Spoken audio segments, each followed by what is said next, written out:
Ketegangan di kawasan Timur Tengah kembali meningkat setelah muncul laporan bahwa Perdana Menteri Israel Benyamin Netanyahu meminta dukungan Amerika Serikat untuk memperluas operasi militer hingga ke Beirut, ibu kota Lebanon.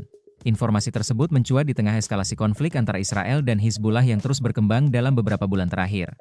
Di saat berbagai upaya diplomasi masih berlangsung, sinyal perluasan serangan justru memunculkan kekhawatiran baru mengenai kemungkinan konflik yang semakin meluas.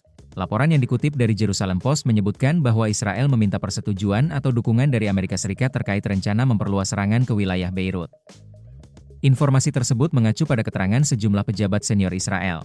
Permintaan itu muncul ketika militer Israel meningkatkan operasi di wilayah Lebanon Selatan. Dalam beberapa pekan terakhir, pertempuran antara pasukan Israel dan Hizbullah kembali menunjukkan intensitas yang tinggi meski sebelumnya sempat diumumkan kesepakatan gencatan senjata. Menteri Pertahanan Israel Katz sebelumnya menyatakan bahwa militer negaranya berhasil menguasai Kastil Beaufort di Lebanon Selatan.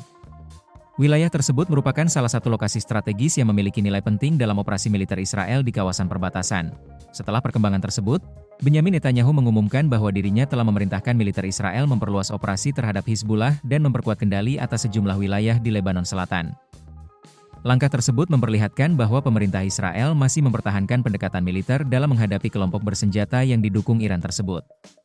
Di sisi lain, keputusan memperluas operasi berpotensi membawa konflik ke level yang lebih tinggi apabila serangan benar-benar menjangkau wilayah Beirut. Beirut selama ini memiliki posisi yang sangat sensitif dalam dinamika konflik Lebanon. Setiap aktivitas militer yang menyasar ibu kota berpotensi memunculkan dampak politik, kemanusiaan, dan keamanan yang jauh lebih besar dibanding operasi di kawasan perbatasan.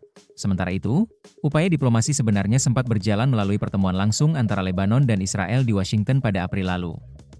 Pertemuan tingkat duta besar tersebut menjadi salah satu komunikasi resmi yang jarang terjadi antara kedua pihak. Setelah pertemuan itu, Presiden Amerika Serikat Donald Trump mengumumkan tercapainya kesepakatan gencatan senjata. Namun situasi di lapangan tidak sepenuhnya mereda. Meski kesepakatan telah diumumkan, laporan dari berbagai pihak menunjukkan bahwa serangan masih terus berlangsung di sejumlah wilayah Lebanon Selatan.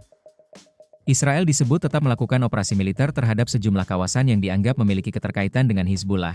Di sisi lain, Hizbullah juga terus melakukan serangan balasan terhadap pasukan Israel. Kondisi tersebut membuat kesepakatan gencatan senjata berada dalam posisi yang rapuh dan sulit dipertahankan. Laporan mengenai permintaan dukungan Israel kepada Amerika Serikat memperlihatkan bahwa peran Washington masih sangat penting dalam perkembangan konflik kawasan. Dukungan atau sikap Amerika Serikat terhadap langkah Israel dapat memengaruhi arah situasi keamanan di Lebanon maupun kawasan Timur Tengah secara lebih luas. Hingga kini belum ada keterangan resmi yang menunjukkan keputusan final mengenai kemungkinan perluasan serangan ke Beirut.